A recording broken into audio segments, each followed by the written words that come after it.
Happy Easter Monday, everyone. Yesterday we did something I thought we would never, ever do. We celebrated Easter together online. Now, while I thought our Easter service was pretty special, it still was not together, not celebrating the joy that Easter is together with all of our rituals and our memories. Especially because Easter is my favorite day of the year. This is my number one day, and we got to do it together alone. I'm holding a picture here of a previous Easter from John and I. You'll notice the Easter cross behind us. I look at this picture, and there's so many things I wonder will ever happen again. Will I ever be this thin again?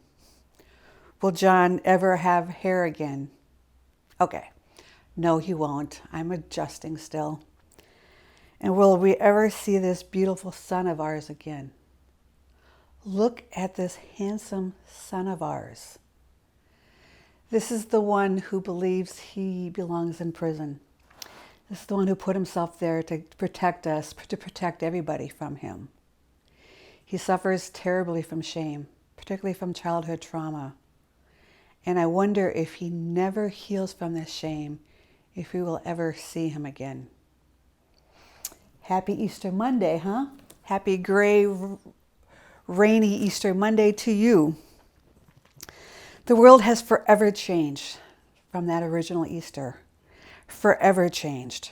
Here we are on this Easter Monday, and our world now is forever changed. Death is ever so present with us. Fear is something we've been living ever present with for over a month now. We are exhausted. Our brains have probably changed. We are living in new habits. Maybe some of those new habits are a stronger faith and an increased faith. Or maybe not. Maybe our faith has become filled with fear like our lives have become filled with fear. It's hard to see God's present hand in our lives when everything has changed so much, including death being so close. Happy Easter Monday.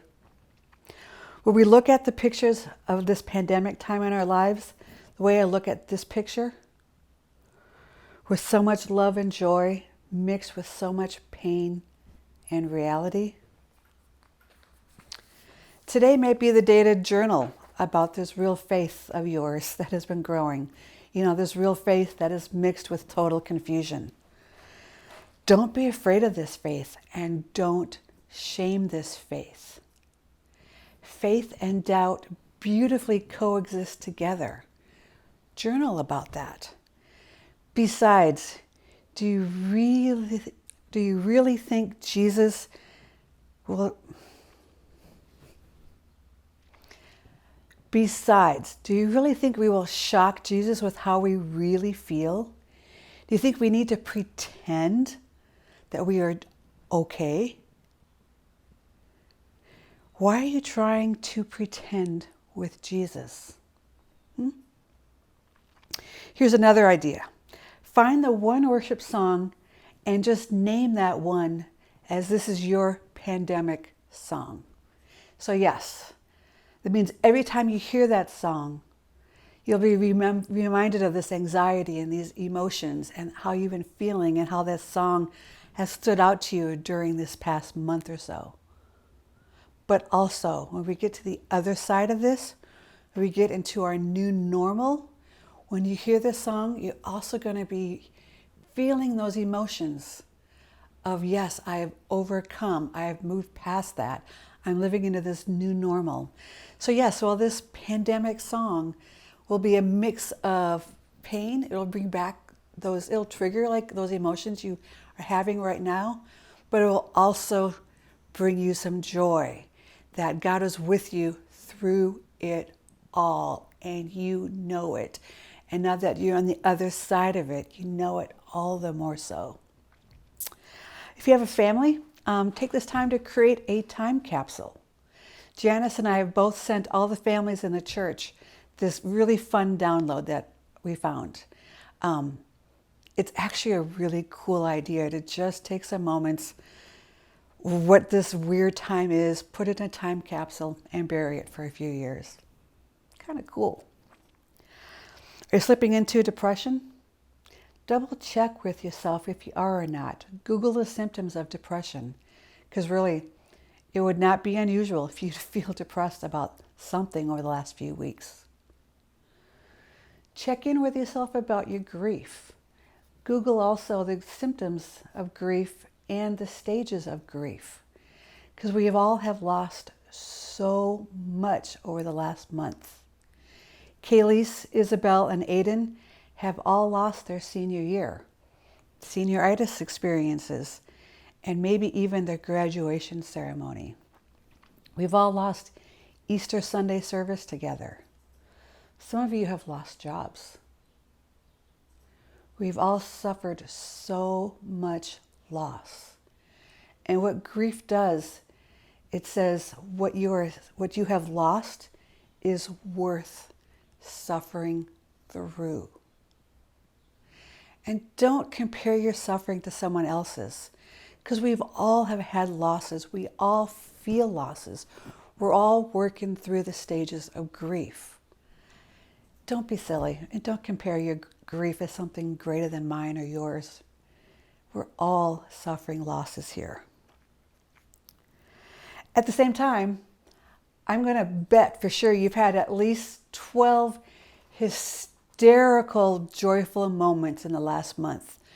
12 hysterical memories you would never trade.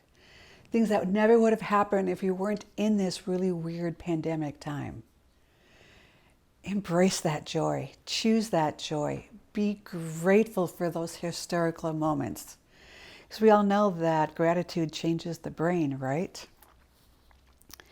At the beginning of this pandemic time, I preached a sermon about fear and about the powerful habit of being still in that fear, because God wants to do the battling for us.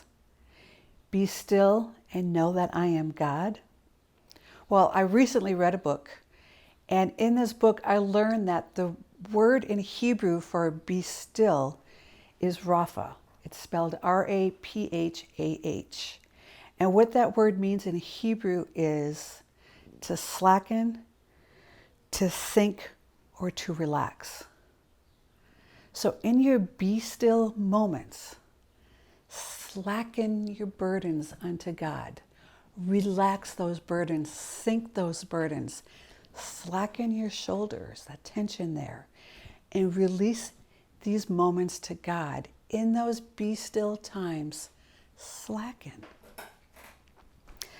Peter shared in his devotional last week from Revelations 3:20. I want to tap into that. It says, "Here I am, stand at the door and knock. If anyone hears my voice and opens the door, I will come in and eat with that person and they with me." We have this option to invite Jesus in to our overwhelmedness. He's standing at the door and knocking. And when we invite Jesus into our overwhelmedness, it is like there's a light that comes rushing in. It's like there's this a lessening, a lifting happens in our souls. Be still and know that I am God. Open the door and let Jesus come into these be still times that you are having. And rest, slacken, see the light that comes in that changes your perspective. Now I know for some of you parents with children, particularly young children, to find those be still times may not be as easy, right? So I found this tip from Sesame Street.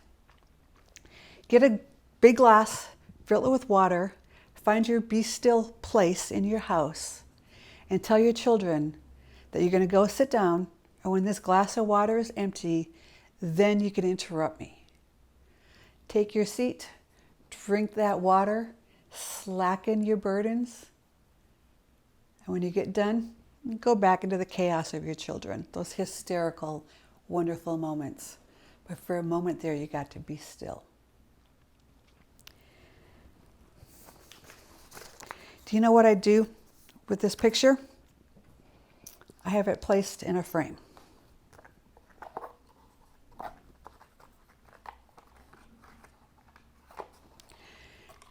And it is featured prominently in our living room on the fire mantle for everyone to see. Because while this picture is so full of memories for me, yes, it hurts me, but it also is full of the joy of this day, of this celebrating this Easter together not that long ago. These memories in this picture are very, very dear to me. Our world has changed. You are changed. You're experiencing much love and joy mixed with so much pain and reality. Happy Easter Monday. On Easter, everything changed. Silence is never forever anymore. Death is not eternal anymore. And we know that after 3 days, God kept his promise. God keeps his promises. Happy Easter Monday.